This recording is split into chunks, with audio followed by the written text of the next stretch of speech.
Dans l'arène du pouvoir, les silences peuvent être une faiblesse, mais la parole désordonnée est souvent perçue comme un suicide. Aujourd'hui, un plaisir de recevoir M. Rodi Zola, avec qui nous allons décortiquer comment la parole construit l'autorité. M. Durto, alors expert en communication, oui. Initiateur du programme Éloquence 360, oui.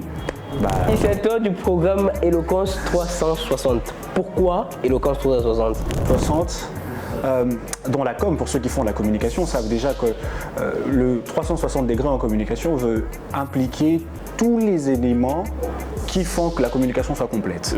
Et donc, dire Éloquence 360... Même la question que je vais poser, comment un leader peut imposer justement sa parole pour transformer son entreprise? Comment il doit faire? Ça, nous entrons maintenant dans les comment.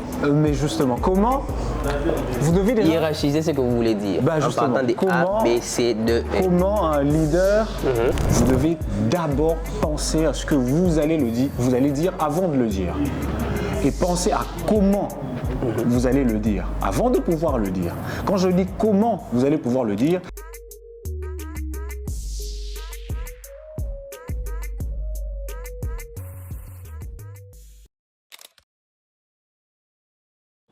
dans l'arène du pouvoir, les silences peuvent être une faiblesse, mais la parole désordonnée est souvent perçue comme un suicide.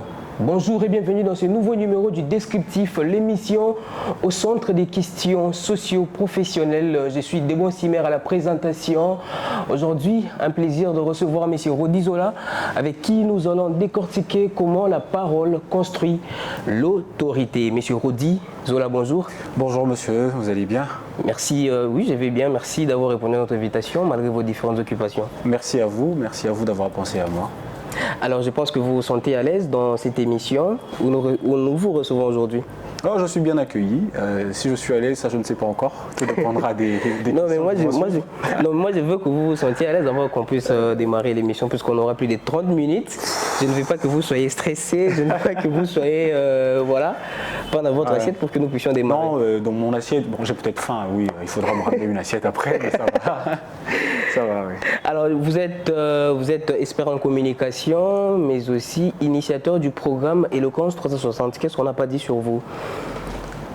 Qu'est-ce qu'on n'a pas dit? Je crois qu'on a dit l'essentiel. L'essentiel. Moi, je veux que vous puissiez vous présenter et que vous puissiez dire tout alors. Expert en communication, oui. Initiateur du programme Éloquence 360, oui. Si ça, en gros, je crois. Alors, initiateur du programme Éloquence 360. Pourquoi Éloquence 360? Pourquoi? Mais parce qu'il fallait trouver déjà un nom qui ne nous éloignait pas de ce qu'on devait faire ou de ce qu'on faisait. Éloquence, oui, mais il y en a déjà un tout petit peu partout. Éloquence 360 parce que 360, dans la com, pour ceux qui font de la communication, savent déjà que le 360 degrés en communication veut impliquer tous les éléments qui font que la communication soit complète. Et donc, dire Éloquence 360 veut tout simplement dire tous les éléments qui rentrent dans cette éloquence-là. Justement. Donc notre vision de l'éloquence ici prend un bon nombre d'éléments de communication qui puissent le rendre justement, qui puissent la rendre complète ou parfaite. Alors qu'est-ce qu'on peut comprendre de l'éloquence 360? C'est quoi l'éloquence 360? C'est quoi sa quintessence en fait? Qu'est-ce que vous visez derrière l'éloquence 360? Alors ce que nous visons, c'est nous visons des débats qui soient recentrés autour des contenus pertinents et percutants. Vous voyez, principalement. Mais deuxièmement, également, qu'il y ait plus de voix qui parlent idées, qui parlent pays, qui parlent avenir, et qui le disent bien, en fait. C'est ce que nous visons. Nous visons qu'il y ait une génération de personnes, peu importe qui vous êtes, ce que vous faites, que vous soyez jeune, que vous soyez vieux et que vous soyez adolescent, que vous ayez, une fois que vous serez au contact d'Éloquence 360, que vous ayez une autre perception de ce qu'on appelle une prise de parole publique. Mais que ce soit dans les relations interpersonnelles, lorsque vous serez en train de discuter avec votre ami, votre collaborateur, votre collègue, etc., une autorité, que l'on retienne de vous quelque chose de mieux que le creux que cela peut renvoyer lorsqu'on frappe à un tonneau vide. Vous voyez? Alors là, on comprend très bien. Alors pourquoi les choix sur les universités, alors qu'il y a beaucoup de gens aussi dans les milieux professionnels qui peuvent s'exprimer, voilà, dégager ce que vous voulez que cela soit justement fait. Pourquoi les choix autour des universités? Pourquoi le choix autour des universités? Tout simplement parce que lorsque nous nous sommes lancés, nous nous sommes lancés avec des jeunes universitaires. Ok. Vous voyez, c'était la première cible qui s'est présentée à nous et c'était la première cible avec laquelle nous devrions, à notre sens, expérimenter le projet. Et l'expérience lancée a donné des très bons résultats. Et nous nous sommes dit, bah écoutez, évoluons. C'est de ça que tout est parti. Alors je pense qu'on ne va pas nous attarder sur l'éloquence 360 puisque cela n'était pas au fait l'épicentre justement de cette émission. Aujourd'hui on veut comprendre comment la parole justement construit l'autorité. Vous êtes expert en communication, vous maîtrisez l'art oratoire, mais l'on aimerait d'abord savoir c'est quoi la différence entre éloquence, art oratoire, les faits de bien parler, les faits de bien s'exprimer justement. Bah justement, c'est ce qu'on dit en latin, ars benedicendi. Donc c'est justement l'art de bien dire, tout simplement. L'éloquence, c'est vous avez quelque chose à dire de manière intrinsèque. Mais maintenant, la manière de le dire, c'est ce qui implique l'éloquence. Tout le monde peut avoir une seule chose à dire. La manière de le dire diffère. Alors il y a une différence entre l'éloquence et l'art oratoire. Bah justement, c'est que on prendrait l'art oratoire, comme on le dit, comme une discipline. Vous voyez?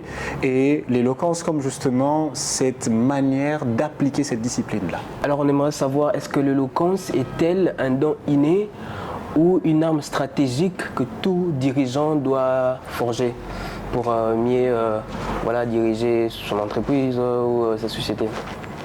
Ben alors l'éloquence, est-ce qu'elle est innée? C'est vraiment subjectif et cela dépend des milieux, des contextes dans lesquels on a grandi, l'éducation qu'on a reçue. Mais si c'est une arme stratégique, ben oui, parce que quand vous êtes un dirigeant, vous avez à chaque fois comme ça besoin d'asseoir des idées dans le cœur de vos équipes. Okay. Vous avez besoin de les fédérer. Et pour ça, ils ont besoin justement d'un discours engageant, et fédérateur, mobilisateur, une présentation qui leur permette aussi de se faire allier à vous et de devenir ambassadeur de votre marque, de votre entreprise. Et pour ça, vous devez être pertinent, vous devez être, allez, on va le dire, éloquent. C'est important. Est-ce que le manque d'éloquence peut créer voilà, une certaine réticence auprès des gens que vous dirigez ou c'est une obligation voilà, qu'un dirigeant doit vraiment maîtriser l'éloquence pour voilà, mieux diriger son entreprise? Mais justement, savoir parler, ça je veux le dire comme ça, savoir parler est inhérent. D'accord? C'est inhérent à tout bon leader. Vous devez savoir parler. Vous voyez un peu importe le domaine dans lequel vous êtes, vous y parlez à un jargon, vous devez savoir le parler, vous devez savoir le dire. Okay. C'est inhérent. Alors quelle est la différence fondamentale entre un bon communicant et un leader dont la parole fait autorité? Eh bien, un bon communicant, c'est un bon communicant. C'est-à-dire que c'est quelqu'un qui a la facilité comme ça de transmettre un message, c'est un bon vecteur de communication, d'information, qui est à l'aise avec ça et qui met tout le monde justement dans un même niveau de compréhension parce qu'il faut le faciliter aux autres. J'ai compris quelque chose et j'aimerais te transmettre ce que j'ai compris. Et pour ça, je te communique ma compréhension et je le fais très bien, de manière à ce que tout le monde soit sur une même longueur d'onde, et que tout le monde soit sur un même niveau de compréhension. Vous voyez ? Maintenant, un leader dont la parole fait autorité, mais je crois déjà que le rôle, c'est-à-dire si on veut ce qu'on porte comme responsabilité vous donne déjà naturellement l'autorité de la fonction que vous avez ou encore des responsabilités que vous avez. Vous avez des gens en dessous de vous, normalement. Votre parole fait déjà autorité. Vous voyez? Alors si vous voulez me demander de vous dire qu'un leader qui sait s'exprimer a une parole qui s'est motivée et qui s'est mobilisée, bah, clairement. Parce que justement, quand vous êtes un leader, vous êtes visionnaire, vous avez une vue un peu plus étendue et plus, on a envie de dire, une vision très, très élargie de ce qui se passe et d'où vous voulez emmener les gens. Vous devez être capable de leur dire comment ça se passe. Et à eux de s'exécuter justement parce que c'est vous qui connaissez la route. Alors, quelles sont les dérives qui arrivent lorsque un leader utilise sa parole justement pour manipuler les groupes des gens qu'il dirige? Voilà, vous avez la maîtrise de la parole, vous vous retrouvez face à des personnes qui n'ont peut-être pas les mêmes niveaux que vous, alors vous commencez à utiliser maintenant cette parole-là pour les manipuler. Comment vous pouvez voilà, anticiper ce genre de choses dans la maîtrise de l'éloquence? Oh, mais vous savez, l'un des principes fort de l'éloquence ou si vous voulez de l'art oratoire, c'est l'éthique. C'est-à-dire un bon orateur, qu'il soit grand ou petit si on veut, est quelqu'un qui sait s'assurer de sa crédibilité. Donc il va vous falloir être crédible, principalement. Et la crédibilité va sur l'exactitude, la véracité, la vérité de ce que vous dites. Vous n'avez pas besoin de manipuler les gens pour leur faire faire une chose. Vous avez juste besoin de démontrer la cause que vous poursuivez. Lorsque vous utilisez de la manipulation pour faire faire ou faire accepter aux gens des choses qui ne sont pas correctes, vous n'êtes pas éthique. Pas du tout. Et ça ne fait pas de vous, principalement d'abord quelqu'un de correct. Que vous parliez bien ou pas, vous n'êtes pas quelqu'un de correct. Alors, si je comprends bien, actuellement, l'éloquence est impérative pour transmettre la vision auprès des gens que vous dirigez. Alors, imaginez dans une société qui passe une période de crise, par exemple, comment l'éloquence peut-elle transformer cette crise-là vraiment à un engin de ressources, à un engin de productivité, si je peux le dire comme ça? Ben justement, vous avez évoqué une question en parlant d'armes. Vous avez parlé d'armes de leader, stratégique d'un leader, mais justement parce que en fait, lorsque vous êtes un leader et que vous traversez une période de crise, vous avez besoin de mobiliser votre troupe. Ça se passe sur un champ de bataille. Les soldats veulent aller combattre. Ils doivent être mobilisés, il faut leur dire pourquoi ils y vont. Et pour ça, vous avez besoin de pondre j'ai envie de dire comme ça, le meilleur discours de votre vie. Vous avez besoin de pondre ce meilleur discours pour l'immobiliser parce que tout est une question de foi, tout est une question de ce qu'on entend. Et dès le moment où on sait croire en ce qu'on nous dit, la motivation vient et la détermination qui va avec. Donc tout dépend de comment vous engagez la parole. C'est ça même la question que je vais poser. Comment un leader peut imposer justement sa parole pour transformer son entreprise? Comment il doit faire? Ça, nous entrons maintenant dans les comment. Mais justement, comment vous devez déjà hiérarchiser ce que vous voulez dire. Justement, en partant des A, B, C, D, E. Comment un leader peut faire ce que vous avez dit tout à l'heure, parce que vous devez déjà savoir où vous allez vous-même. Où est-ce que vous voulez qu'ils aillent? Vous voyez, il y a ce qu'on appelle dans l'un des cours d'art oratoire, il y a ce qu'on appelle la conception d'un discours. Et dans la conception justement d'un discours, il y a ce qu'on appelle penser à ce que l'on va dire. Vous voyez un peu? Vous devez d'abord penser à ce que vous allez dire avant de le dire. Et penser à comment vous allez le dire, avant de pouvoir le dire. Quand je dis comment vous allez pouvoir le dire, c'est-à-dire avec quels mots vous allez le dire, avec quel ton vous allez le dire. Vous voyez un peu? Rassurez-vous que vous avez les mots pour dire ce que vous voulez dire.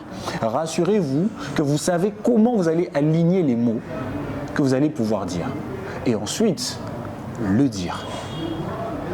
Vous voyez un peu? Alors, quelles sont les erreurs que vous remarquez très souvent aux dirigeants actuellement, surtout dans leur prise de parole en public? Qu'est-ce que vous remarquez très souvent et comment vous étant expert en communication, initiateur d'un grand programme qui forme également, je pense que c'est aussi ça, au-delà d'être un concours, vous formez aussi les gens dans la prise de parole en public. Quelles sont les erreurs que vous remarquez et comment vous pouvez les conseiller pour qu'ils puissent justement améliorer dans leur prise de parole en public pour faire avancer les choses justement? Oh, mais ce que je remarque moi souvent, ou aussi la plupart du temps si on veut, c'est le manque de répétition tout simplement. Les prises de parole se préparent, même quand elles sont impromptues, elles se préparent. Vous ne préparerez pas toujours ce que vous direz à l'improviste, lorsque ce sera inattendu. Mais vous vous préparerez à chaque fois à toutes les prises de parole, parce qu'elles sont importantes. Dès le moment où vous considérez qu'une prise de parole, ou encore le simple fait de parler en public, est important pour vous, vous vous préparez à cela. C'est aussi simple que ça. Répétez plus souvent. Répétez plus souvent. Mettez-vous en situation la plupart du temps. Familiarisez-vous avec des mots, les émotions, les sujets, les contextes. Travaillez-y. Et vous verrez qu'après, pour les uns, ça coule. Justement parce qu'ils se préparent la plupart du temps. Vous voyez, il y a des milliers d'exercices pour des personnes qui sont passionnées par les prises de parole. C'est-à-dire quand vous êtes dirigeant, vous devez être passionné par ça parce qu'il faudra parler souvent. Quand vous êtes journaliste, quand vous êtes politicien si vous voulez, quand vous êtes... Peu importe qui vous êtes, si vous savez que le domaine dans lequel vous êtes, ou ce à quoi vous aspirez, va vous demander la plupart du temps à prendre parole, il vous faudra y travailler. Très bien, il faudra y travailler. Alors pour des personnes qui, voilà, je suis dirigeant, mais j'ai du mal à parler devant les gens, j'ai du mal à m'exprimer, est-ce qu'on peut réellement incarner, si je peux le dire comme ça, les leaderships, sans pourtant maîtriser voilà, l'art oratoire ou l'éloquence essentiellement? Est-ce que cela est-il possible de pouvoir incarner les leaderships sans pourtant avoir la maîtrise de l'éloquence ou l'oratoire? J'aime bien, j'aime beaucoup. Et vous savez, l'art oratoire, ce n'est pas que de parler audiblement. C'est aussi de parler avec la gestuelle qui va avec. C'est ça aussi l'art oratoire. Et ce qui se passe pour un dirigeant qui a des difficultés de prendre la parole, c'est que ce n'est pas fatal, ce n'est pas une fatalité. Ça peut se travailler, si vous voulez, ça peut se travailler. Mais un leadership se fait justement accompagner par des prises de parole. Comme j'ai dit, vous avez besoin d'indiquer votre vision. Vous avez besoin de corriger quelque chose qui a été fait, mais de la manière la plus maladroite qui soit. Et vous avez besoin de redresser ça. Tant par la gestuelle, c'est-à-dire la manière de faire pour réapprendre à l'autre, que dans la manière de le dire, pour le lui faire comprendre à nouveau. Vous voyez? Donc, ça s'apprend, ça se travaille, tant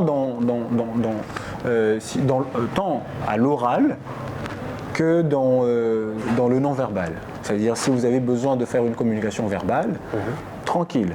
Vous le ferez bien si vous avez besoin, si vous y travaillez. Et si cela doit passer par le non-verbal, travaillez-y également. Alors je pense que cette question entre dans les mêmes sens de ce que vous avez dit et aussi de tout ce que vous donnez comme formation à vos jeunes qui aspirent justement à devenir experts dans la prise des paroles, surtout en communication. Oui. La question essaie de savoir quel est le rôle que joue la posture physique et le langage non verbal dans la crédibilité d'un discours qui se veut autoritaire et inspirant. Quel rôle joue la posture et voilà, le langage non verbal dans la crédibilité d'un discours? Donc justement, vous savez, un discours a un ton. Et comme on parle du non verbal, la posture est un message en soi. Vous savez. Et donc, si votre posture n'embrasse pas votre discours, ne serez pas crédible du tout. Je vous donne un petit exemple. Imaginez quelqu'un de joyeux qui doit communiquer un message tout aussi joyeux. D'accord ? Adopter une posture d'une personne endeuillée.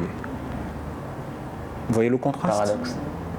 Vous êtes dans un contraste qui n'aide pas, qui ne facilite même pas en fait la réception du message. Nous sommes très heureux de vous recevoir, monsieur, mais vous êtes impassible. Vous ne communiquez aucune émotion. La joie dont vous parlez, vous n'en faites même pas montre, même pas un tout petit peu, dans votre attitude. Vous voyez ce que il y a comme ça un travail à faire qui doit vous permettre d'allier votre discours à votre posture. Le langage non verbal vaut pour beaucoup dans la communication, dans l'art oratoire, parce que justement ça prend à peu près, si je ne me trompe pas, le 55% de la communication. 55%, c'est une grande énorme. partie. Vous voyez ? Et la communication verbale ne représente que 7%, selon, je crois que ça doit être Albert Mehrabian, ouais. 7% pour la communication verbale et 55% pour le non-verbal.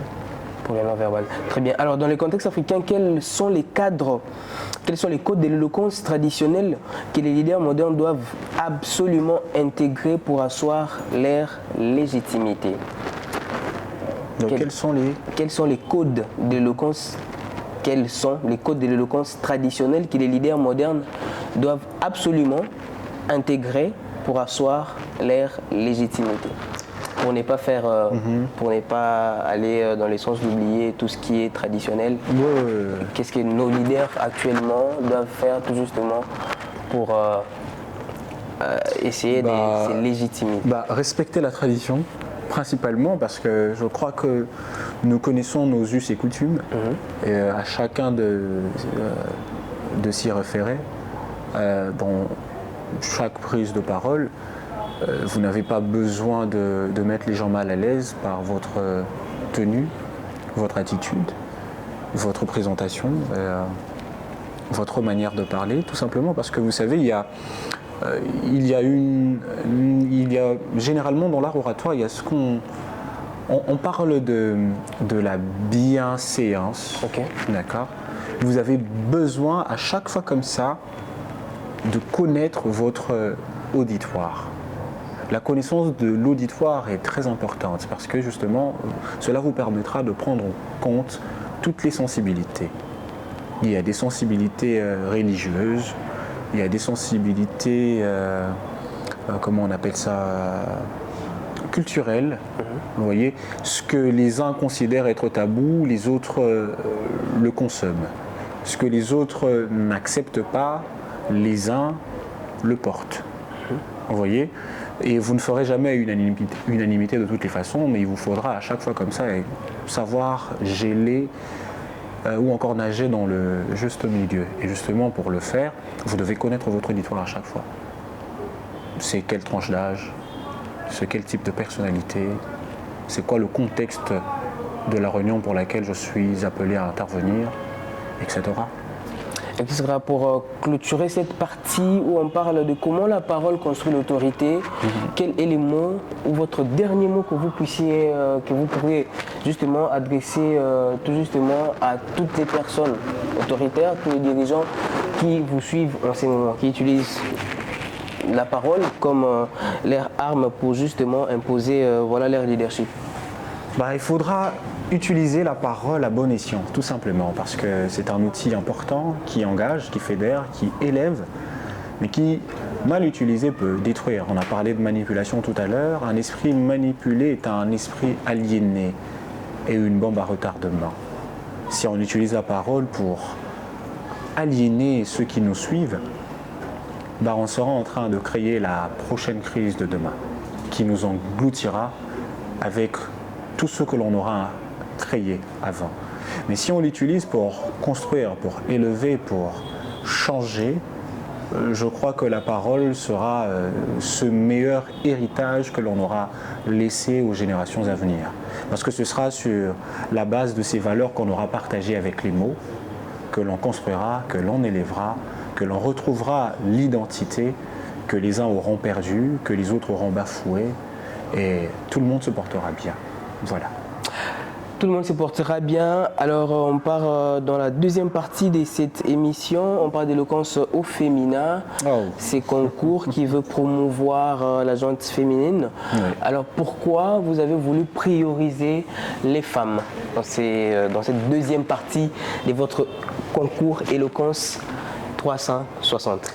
Ben, vous savez, si on devait dire pourquoi on a choisi de prioriser les femmes, ça serait justement accepter dans un premier temps et de manière très tacite comme ça, et complice surtout, que les femmes sont reléguées au second rang. Alors que non. Vous voyez, on n'a pas choisi de prioriser les femmes. Non. On a plutôt choisi de révéler et d'élever ce talent féminin qui est censé aider à construire ce pays et à le bâtir, à l'élever, à le présenter à la face du monde. L'élever, les présenter à la face du monde. Actuellement, on parle de la voix souveraine. Oui. C'est quoi l'inspiration derrière cette thématique? Vous savez, la voix souveraine, c'est justement pour nous l'occasion de faire comprendre à plusieurs générations que la femme est aussi celle qui bâtit. Vous savez, Ça a toujours été le cas. on parle du fait que la RDC compte plus de 65% de population jeune, etc. Mais selon l'UNFP et ONU Femmes, on compte également un pourcentage de pratiquement 51 femmes en RDC. Si on doit parler de souverain primaire, on parlerait également de la femme majoritaire. C'est une voix donc qui pèse. Une voix qui peut aussi décider et qui décide déjà. Et on veut dire à ces jeunes femmes qui participent à ce concours que vous avez une place à la table. Vous voyez, nous voulons également dire à ces femmes-là à qui on a souvent dit, bah, écoutez, la place de la femme, c'est où on a dit qu'elle devrait être. On laisserait plus un jeune garçon à la maison aller étudier. La femme, la jeune fille serait soumise aux tâches, réduite aux tâches ménagères, etc. Pourquoi? Parce qu'elle n'incarnerait pas l'avenir, elle n'incarnerait pas plus de pouvoir et de responsabilité et de confiance. Ben non, nous quand on vient, on dit bah écoutez, vous avez un rôle à jouer. Vous avez un rôle à jouer dans le changement, dans la transformation, dans l'éclosion en fait de la souveraineté de notre pays. De ce pays. Très important. Alors, c'est quoi la différence entre la première édition et la deuxième édition actuellement? Juste cette différence parce qu'il y a des femmes ou vous avez eu à moderniser, à changer quelque chose? Ah ben non, pas du tout. Mais justement, c'est déjà parce que ce n'est déjà pas une deuxième édition de ce qui s'est passé dernièrement. Ce qui s'est passé dernièrement, et ce qui s'est fait voilà, tout à fait. Ce qui s'est passé dernièrement, c'était à la première édition de ce qui s'est passé. Et là, nous sommes à la première édition de ce qui se passe maintenant. De ce qui est. Voilà. Okay. Donc, ce sont deux éditions différentes et deux concepts différents, mais bon, qui se rencontrent quelque part parce que l'objectif de base reste le même. C'est la formation, des voix beaucoup plus profondes, beaucoup plus vraies, beaucoup plus réelles, des voix qui parlent, mais des voix qui parlent et qui agissent, des voix d'action, pas des voix silencieuses et porteuses de vide. Vous voyez un peu? Des voix qui bâtissent. Des voix qui bâtissent. Et, voilà, c'est ce concept-là que nous gardons et qui s'appelle l'éloquence des mains. Ça, c'est la base de tout ce que nous sommes en train de faire. C'est apprendre à agir par la parole et apprendre à faire avec la parole. Apprendre à agir avec la parole, apprendre à faire avec la parole. Ouais. Où sommes-nous maintenant? Éloquence au féminin. Jusque-là, où en sommes-nous? Nous en sommes à la phase d'enregistrement. Les enregistrements continuent ou... Oui, on arrête demain. Demain déjà. Oui, nous arrêtons demain parce que là, nous sommes à plus de 400 candidatures reçues, C'est beaucoup. avec la participation de plus de 16 provinces maintenant. Et ça se passe bien, nous recevons des vidéos avec toute l'équipe toute l'équipe de jury. Ok. Je suis en train de rire justement parce que c'est une très très belle aventure, c'est une très belle expérience. C'est des vidéos d'1 minute 30 profondes pour les unes et sarcastiques pour les autres, mais dans l'ensemble c'est bien, ça se passe très bien, c'est parfait. Alors comment rassurez-vous les parents qui vont envoyer les enfants ici à Kinshasa, puisque ici la ville déjà, comme vous le savez, si je peux le dire comme ça, est réputée de plusieurs manières.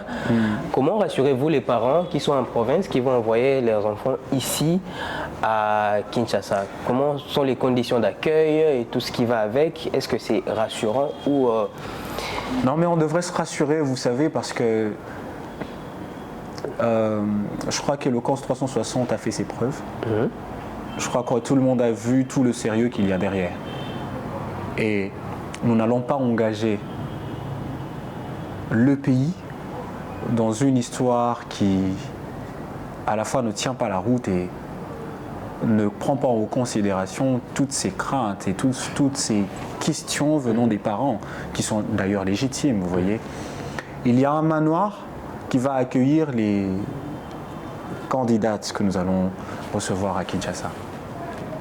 Et elles seront toutes internées avec une équipe qui les suivront, qui seront, elles seront aux soins, quoi. Elles seront très bien nourries, très bien logées. Elles auront des séances de sport comme ça le matin, un peu de footing, un peu de cuisine le matin. On prend un petit déj, on prend notre repas de midi, on prend notre souper, voilà. Ce sera bien. Au-delà de la formation, au-delà de l'encadrement autour de la prise des paroles en public, y a-t-il aussi des programmes mais c'est ça, c'est vraiment l'intérêt de cette édition spéciale femmes, parce que vous savez, notre pays compte des femmes merveilleuses, et ces femmes merveilleuses dans ce pays-là occupent plusieurs postes. Je pense qu'on est en train de faire signe là-bas, donc je dois m'arrêter. En vrai, c'est pas moi, je ne fais que répondre à la question. Non, mais on continue, on prend en chutant d'ailleurs. Oui. En chutant. Donc, je disais que notre pays est béni d'avoir ces femmes magnifiques qui sont directrices d'entreprise, qui sont ministres. Elles vont les rencontrer, elles vont discuter avec elles, elles vont essayer de savoir comment ça se passe dans leur quotidien et quelles ont été pour elles les expériences les plus compliquées, les plus difficiles, et quelles sont les voies. Comment ça se passe, comment ça se fait, et pourquoi on ne garderait pas contact. Très important. Ça aussi, ça entre dans les réseautages. Ouais. Quelque chose de très, très important. Alors, on va chuter l'avant-dernière question. Je crois déjà la technique nous fait signe. L'avant-dernière question. La gagnante, si je peux dire comme ça, est-ce qu'elle a droit aussi de revenir dans cette édition, ou elle est devenue votre ambassadrice? Non, la gagnante, Rachel Mouloaï, que je salue. En vrai, c'est ouvert. C'est vraiment ouvert. Mais c'est plus notre ambassadrice qu'autre chose. Vous voyez, elle porte la marque maintenant, et on va un peu la laisser se reposer et faire fonctionner et faire tourner le nom d'Eloquence. Puisque si elle revenait, elle va encore remporter les trucs, donc c'est ça. Mais justement, après, c'est de bonne guerre, vous savez. Si vous voulez vous mesurer à quelqu'un qui a remporté un concours d'art oratoire, il vous faudra avoir les moyens pour la battre. Et si vous en avez, bon, vous pouvez toujours tenter votre chance. Très important, très important. Alors, votre dernier mot à toutes les filles qui vous suivent en ces moments, à toutes les filles qui vont justement participer ou qui voudront participer prochainement, à toutes les personnes qui vont suivre, qui auront l'occasion de suivre cette émission. On a parlé largement autour de l'éloquence, largement autour de comment construire l'autorité à travers la parole, comment construire son éloquence, comment l'utiliser. Voilà, quel est votre dernier message à tous ceux qui auront l'occasion de suivre cette émission? Excusez-moi. Votre voix compte, et ça je le dis à toutes ces femmes qui nous suivent et qui nous suivront. Votre voix compte, elle est pesante, elle est importante, elle est participative, elle est constructive. C'est pour ça qu'elle est souveraine. Et vous avez besoin de nous laisser, nous tous comme communauté congolaise, vous entendre parler. Parce que ce que vous avez à dire est tout aussi fédérateur, constructif et projecteur pour toute la nation. Voilà.